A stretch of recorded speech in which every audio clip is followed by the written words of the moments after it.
எல்லோருக்கும் வணக்கம். மலரம்மா சமையல் சேனல் இன்றைக்கி கீரை வடை தான் செய்ய போகிறோம். நான் சிறுகீரை வாங்கி வச்சுருக்கிறேன். அதுக்கு 1/4 கிலோ கடலைப்பருப்பு எடுத்து ஒரு 3 மணி நேரம் முன்னாடி ஊற வச்சு நல்லா கழுவி சுத்தம் பண்ணி தண்ணி இல்லாமல் வடிகட்டி எடுத்துக்கிட்டேன்.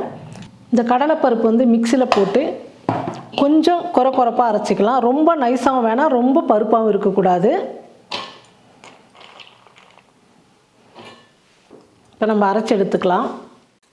பாருங்கள், இந்த மாதிரி கொஞ்சம் கொரப்பாக அரைச்சி எடுத்துக்கிட்டால் போதும். இப்போ இதை ஒரு பாத்திரத்தில் மாற்றிக்கலாம். இருக்கிற பருப்பு இது மாதிரி அரைச்சி எடுத்துக்கலாம். கடலைப்பருப்பு மிக்சியில் போட்டு நல்லா கொரப்பாக அரைச்சி எடுத்துக்கிட்டேன். இப்போ மசாலாலாம் சேர்த்துக்கலாம். 2 பச்சை மிளகாய் எடுத்து நான் பொடியாக கட் பண்ணி எடுத்துக்கிட்டேன், அதையும் சேர்த்துக்கிறேன். கருவேப்பிலை பொடியாக நறுக்கிக்கிட்டேன், அதையும் சேர்த்துக்கிறேன். சின்னதாக ஒரு துண்டு இஞ்சி எடுத்து காய் துருவுறதுல துருவி எடுத்துக்கிட்டேன். நீங்கள் பொடியாக கூட கட் பண்ணி சேர்த்துக்கலாம், நான் துருவி எடுத்துக்கிட்டேன்.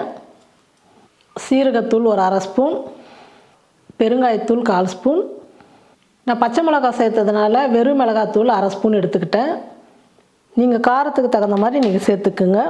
மஞ்சத்தூள் கொஞ்சமாக எடுத்துக்கிட்டேன். சோடா உப்பு ஒரு சிட்டிகை, தேவையான அளவுக்கு உப்பு சேர்த்துக்கிறேன். ஒரு பெரிய வெங்காயம் எடுத்து பொடியாக நறுக்கி எடுத்துக்கிட்டேன், இதையும் சேர்த்துக்கிறேன். சிறுகீரை எடுத்து நல்லா சுத்தம் பண்ணி தண்ணியில் நல்லா அலசிட்டு பொடியாக நறுக்கி எடுத்துக்கிட்டேன், அந்த கீரையும் சேர்த்துக்கிறேன். கீரை கொஞ்சம் அதிகமாக சேர்த்துக்கினா கூட ரொம்ப நல்லது தான். கீரை வடைன்றதுனால கீரை அதிகமாக தான் இருக்கணும். இப்போ எல்லாம் சேர்த்து நல்லா கலந்துக்கலாம். கடலைப்பருப்பு தண்ணி இல்லாமல் நல்லா வடிகட்டிட்டு அதுக்கப்புறம் நீங்கள் மிக்சியில் போட்டு அரைச்சிங்கன்னா கொஞ்சம் கெட்டியாக இருக்கும். ஏன்னா நம்ம கீரை வெங்காயம்லாம் சேர்க்கறதுனால தண்ணி விடும்.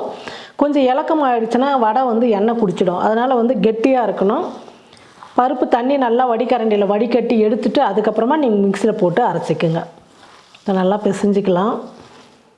இந்த கீரையோட மாவு நல்லா ஒட்டணும். இந்த கடலைப்பருப்பு அரைச்சது கீரையோட நல்லா ஒட்டி வரணும். அந்த அளவுக்கு நல்லா பிசைஞ்சிக்கணும்.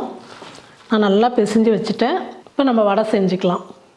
பாருங்கள், எண்ணெய் நல்லா காஞ்சிடுச்சு. இப்போ வடை தட்டி போட்டுக்கலாம். உங்களுக்கு பெருசாக வேணும், சின்னதாக வேணும், எந்த மாதிரி சைஸ் வேணுமோ அந்த மாதிரி நீங்கள் வடை தட்டி போட்டுக்குங்க.